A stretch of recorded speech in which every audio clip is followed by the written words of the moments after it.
I'd be remiss if I didn't open with a hearty congratulations to Joni and her staff and her team. I know she'll be the first to share in the accolades from being SEC Women's Basketball Coach of the Year. I think, our conference speaks for itself in terms of the women's basketball coaches, and for her to be the SEC Women's Coach of the Year is pretty special. I know in our household, we've enjoyed watching them perform this year, and they've done some great things. They're a really exciting team to watch up and down the court and very athletic. So congrats to Joni. The purpose of this update is about three or fourfold. I want to give you guys an opportunity to ask questions and cover us like so many of you do, and you do a great job doing it. So I want to give you that opportunity, but I want to share also some of the off-season stuff we're doing internally and team programming we've been able to do. So towards the end of this, we're going to have a couple guys share and update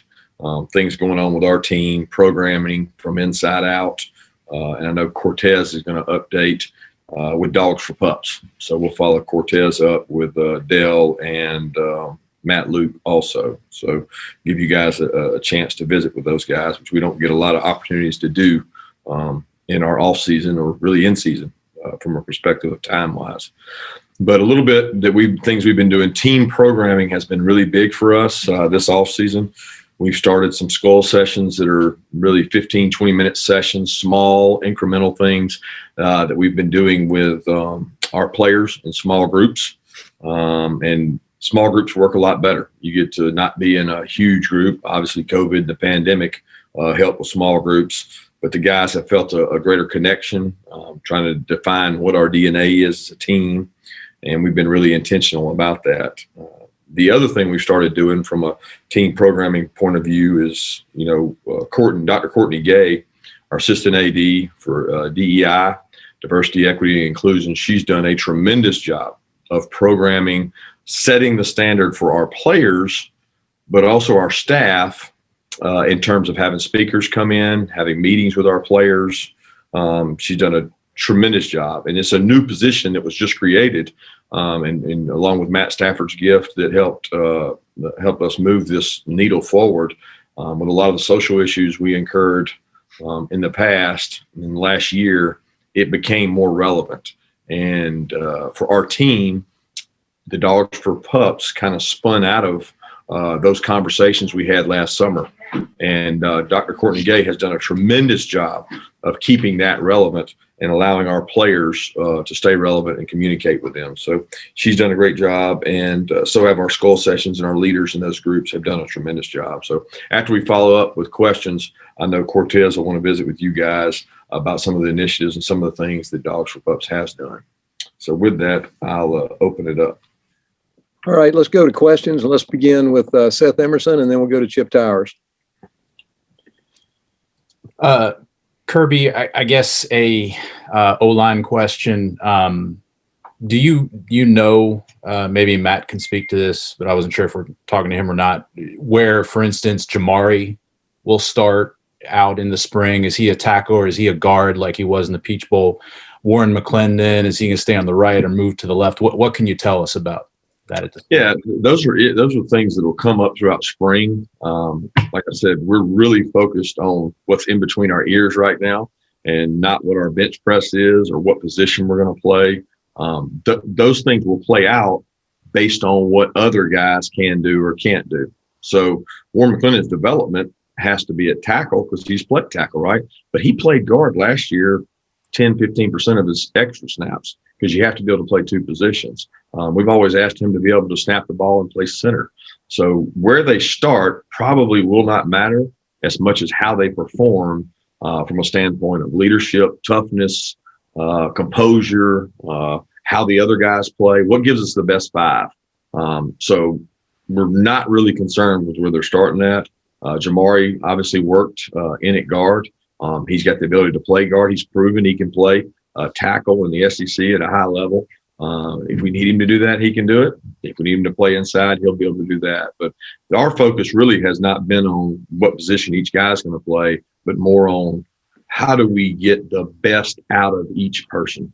And a couple of those guys you mentioned, are leaders on the team, and it's not just getting the best out of them, it's them getting the best out of everybody else. And can they hold guys accountable? Can they set the standard and demand the standard? Has kind of been our approach to the offseason. Coach, I guess basically first, is the start of spring practice going to be March 16th? Have you set that date or announced that date yet? Exactly. And just general, you didn't get spring last year, so what's it mean that does that change the objective at all, or your perspective on getting these 15 practice opportunities? No, our objective never changes when it comes to spring practice. I mean, us having spring practice last year or not doesn't control what we do this year. I mean, obviously the objective is to get each and every player better. We have, I think the other day we had a team run, and I asked everybody to stand up who had not been through a spring practice at Georgia. And I'm going to venture to say it was 65 to 70% of the team stood up. And that's a scary thing. You're like, well, what does that matter? They haven't been through a spring practice. It just shows you the youth you have, the lack of practices and experiences your team has. I mean, 16 mid-years, a lot of new walk-ons. Nobody that was here last year for the first year had gone through that. So when you look at all those things, it kind of combines you to say, wow, we've got a really, really young group from that perspective. But yeah, we plan on starting, I think it's 2 weeks from today, which would be, I think it's March 16th. Is the date that we would plan on starting spring practice, and follow the model we've kind of always had. We can change that based on weather. We can change that based on a lot of different things, injuries, but that's the plan that we currently have in place. Appreciate it. Okay, let's go to Mike Griffith and then Mark Weiser. Coach, you mentioned a lot of these guys that haven't been through a Georgia spring practice. JT Daniels would be one of those guys. How valuable will it be for JT, and how has JT looked this offseason? Everybody needs spring practice. Let's be honest. There's nobody on our roster. I mean, you could even say the returning fifth-year guys. It's important that they get the spring practice they have. But for the quarterback position, the continuity of the offense, that's critical. You want to be able to get some relationships built there. Continuity towards the end of the year began to improve. Obviously, offensively, we've got a lot of guys that are coming back. But that doesn't mean you're going to have success because they're coming back. I mean, I think the more the mantra or the message out there is you're going to be great, the tougher our job becomes internally to motivate and have guys. We've had off seasons here where we had returning quarterback, returning backs, returning these guys, 2 great tackles, and hey, did that equate to instant success? Not necessarily. So what you do and what you earn is what you get in the offseason, and nothing's given to you. There's no entitlement, and I think JT understands that. And I think that the rapport with the receiver group for all the quarterbacks is going to be extremely important in terms of developing our offense and getting timing in the passing game. Kirby, as you develop the players that you have this winter, I'm curious, kind of what's your approach with the transfer portal as it relates to cornerback, which would seem to be a big need for you guys?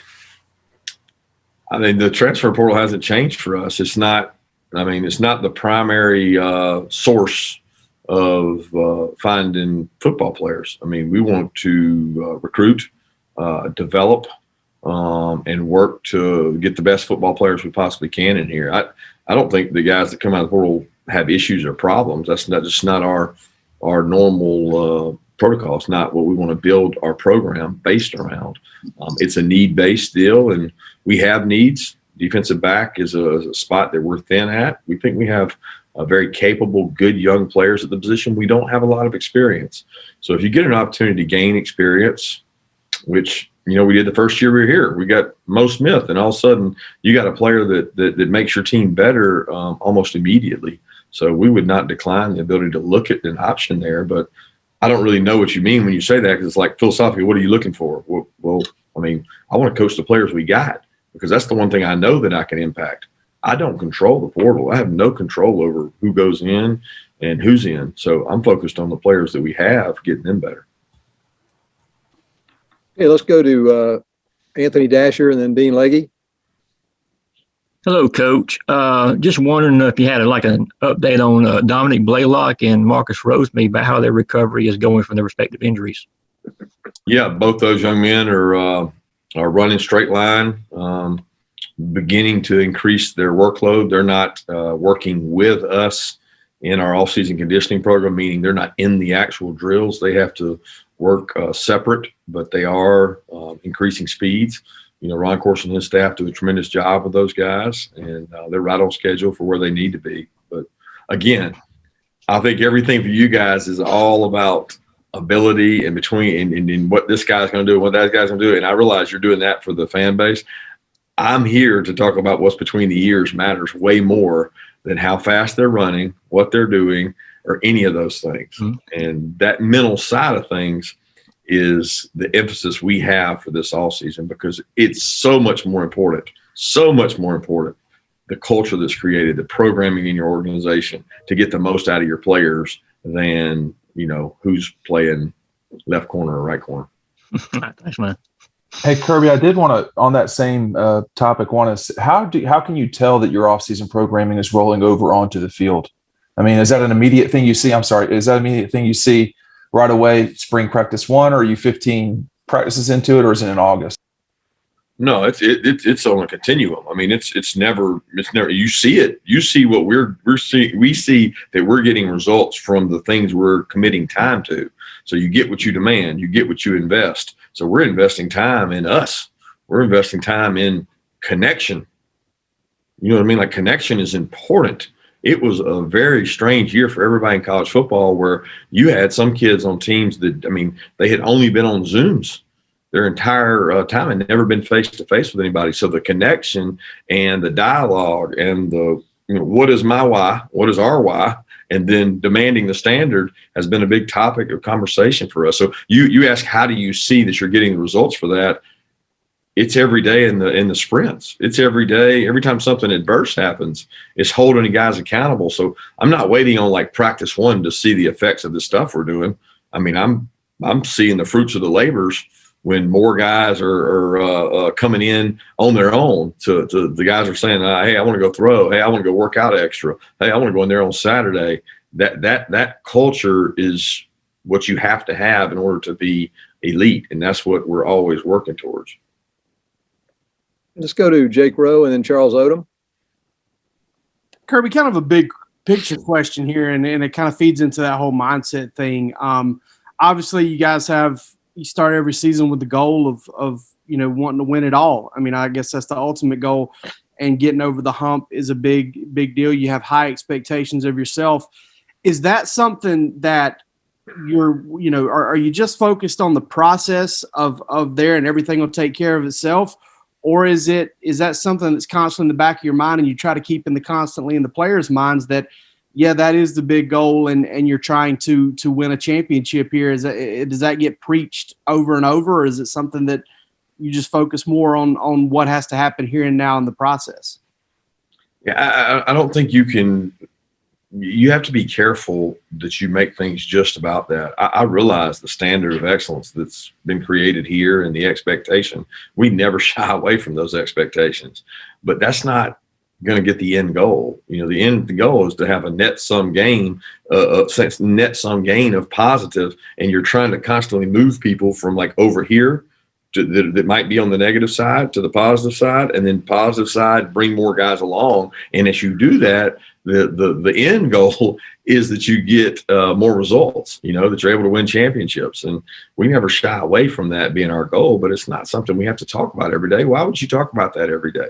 Because you're focusing on the wrong thing. If that's the case, you need to focus on how you're going to do that. How do we get that net sum to positive over negative? And that's by pulling everybody in the right direction. And that's our goal. We're starting to see some test results both on state and national levels that provide, I guess, the first signs of encouragement of improving trends on COVID. And I'm wondering what you're seeing there. Do you have reason for encouragement? And has there been any kind of communication from the SEC level on protocols that might change, for this summer? Not a lot of talk from the SEC. I know Ron Corson and his staff, we constantly get updates from the medical group that he's in charge of, and they do a tremendous job of staying up to date on whether it's variants, the different variants that come into the country, or it's testing methods, going from swab and nose to saliva. I mean, there's all kinds of updates for us, but not necessarily enlightening. They're not going to make a decision this far out on anything that only time will tell. But the indicators and the numbers have been positive here recently in terms of decline, and certainly it's been that way for us as well. All right, let's go to Brandon Sudge and then Zach Klein. Hey, Kirby, I wanted to follow up kind of on the whole diversity, inclusion, and Dogs for Pup stuff, all those efforts that y'all are doing. I mean, I remember we talked about that with you last August, and it's still kind of in the core of what y'all are doing, a prime conversation. How big of a part of that how big of a part of your culture is that stuff, and how rewarding is it to see that kind of keep going and continue to pay off with every effort? I give a lot of credit to our athletic department staff. Doris and Josh have both been tremendous assets for me, dating back to when Greg was here. And they've gone out and gotten outside counsel from Kevin Carr, from Pro 2 CEO. He's the CEO there, Pro 2 CEO. He does a great job, and he has come in and helped build a culture of education, of programming. Like I said earlier, Dr. Courtney Gay she was an academic counselor for us, but she's kind of moved over into the assistant AD role, and she's done a tremendous job of bringing back former players.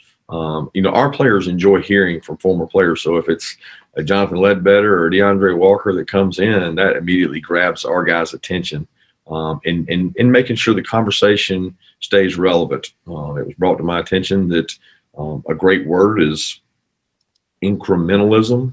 We're trying to get incrementally better this offseason in everything we do. So that includes the diversity, equity, and inclusion in that topic. Not to mention our mindset, which is the skull sessions we've been doing. We're trying to improve every way we can off the field. And I think the more the players buy into that, and the more they know it's important to you, the harder and the better results you're going to get on the field with those guys. Kirby, thanks for doing this. I appreciate it. Just wonder, with no NFL combine this year in person, have you heard more from your friends in the NFL? And I guess that line between, giving your honest opinion of your players and also wanting your players to succeed in the league. Yeah, there's no line. I mean, I really don't think there's a line, because I tell our players all the time, we're going to be honest with the NFL. They're going to find out. They're going to go talk to the academic people. They're going to talk to the trainers. They're going to talk to the strength staff. We're not in the business of lying for anyone. We want to be as honest as we can and be transparent when it comes to our players. I think our players have a lot of strengths, and I think any person, any NFL evaluator that comes in to evaluate our players understands that there are no perfect players. So there's no perfect players. They have flaws. We as coaches, we have flaws. So they're trying to get the information so they can rank, one guy against the other guy, and they're going to pursue that information regardless of where they go to school. And if a guy's not accurate and forward with them, that discredits their voice almost immediately. But I'm excited to see those guys work out. It's going to be a very different format, it seems like, in terms of those guys' pro day and being able to work out and get a chance to perform in front of these scouts. So I know it's coming rapidly, and I'm just happy that the players are going to get an opportunity to do that, because last year that group never really got that chance. And have you heard more from your guys in the league than you normally would in mid-March? Surprisingly, no. I would have thought it would have been that way, but I don't think they're really to that point yet. I think those conversations start coming, because right now they're still doing all their evaluations. Every now and then I get a text, hey, I'm looking at a couple of your guys, but it's not like you would think they're doing more of them. That just hasn't been the case yet, but I got a feeling it's going to ramp up here in the next 3 to 4 weeks. Thank you. Okay, let's go to Vance Levy, and then we'll see if Mark Slabaugh has a question. Kirby, hope things are going well. When you talk about kind of the change in DNA, do you go through like sort of a soul searching process between the end of the season and then the start? And what is the change in your DNA? Yeah, and I don't want to say that we're changing our DNA. I think we're defining our DNA a little better. And every team has its own DNA, right? Like you're not going to have the exact same team that you had the year before. Just the personalities are different I mean, it doesn't matter whether you're talking about running and throwing the ball or whether you're talking about the makeup between the ears of your players. So that dynamic changes. And I think defining that every year is really critical. Know who you are, know your strengths and weaknesses, and be intentional about that with your players where they can set the standard and set the demands of what it is. For me personally, yeah, every offseason I go through that. Every, building to the season, it's like, okay, you can't get comfortable and say, okay, well, I'm just kind of comfortable with this. No, sometimes change is good. Guys we brought in on our staff have brought new ideas, different things that we can do to get our players' attention and not just be comfortable. And we got a lot of new players too that don't know how we do things, and trying to create the standard of what they know is excellence is really important for our older players. So we're always in search of define your DNA for that season. Kirby, I apologize if you addressed this off the top, jumped on a little late, but for a guy like JT, having not gone through the spring last year, how much more beneficial will this be? And really from an entire offensive standpoint, year two of Monken without getting the spring ball last year. Yeah, we can see the effects of that even right now in our ability to have walkthroughs and things that the NCAA allows us to do right now. It's just the pace with which they're able to do things, install things. You can imagine, last year at this time, it was a whirlwind in terms of trying to figure out, okay, Monken's here. Okay, we've got this guy here, trying to install different things. It was just the pace with which we're doing walkthroughs and being able to do things offensively has been much better. If anything, we're trying to adjust more on defense now to what they're doing because they're a little bit ahead of us where we're a little bit ahead of them last year. So that's good. And JT obviously getting a spring to go through this. I mean, at this time last year, I don't even have a clue what he was doing. Was he rehabbing from a knee? He's come a long way in terms of the volume of information he's gotten, and the other quarterbacks as well. I mean, you got to figure Carson Beckett just got here at this point last year, and Brock's out there and Stetson's out there. So all those guys are learning. Thank you. We got time for two more questions before we move on. Let's go to Connor Riley and then David Pascal. Hey, Kirby, you've talked about cornerback being a position of development before, and with young guys like Keely Ringo, Jalen Kimber, and Nyland Green sort of going through this the first time, where are they in their development, especially knowing that they're going to push for playing time at that cornerback position?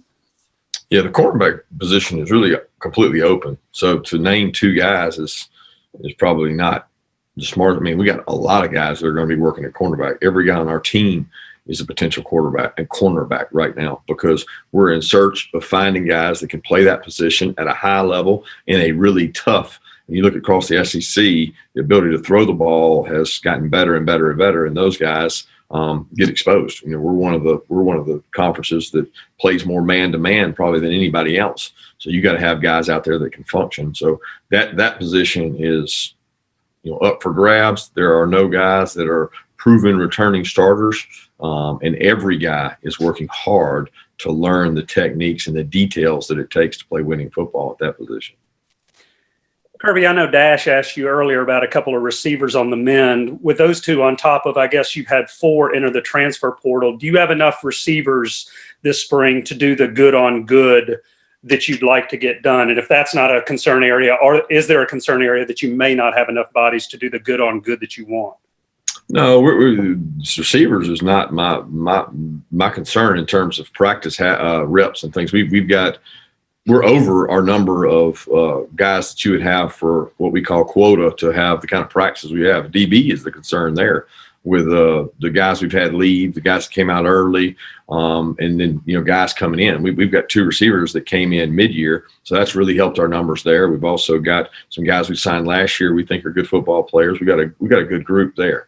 So the defensive back would be the limiting of the 2 spot, if anything, from a standpoint of numbers, especially when you consider dime is 6 DBs. So to go 2 spot, you got to have more than 12 to have backups. At wide out, you're going to have 3 or 4 on the field at the most.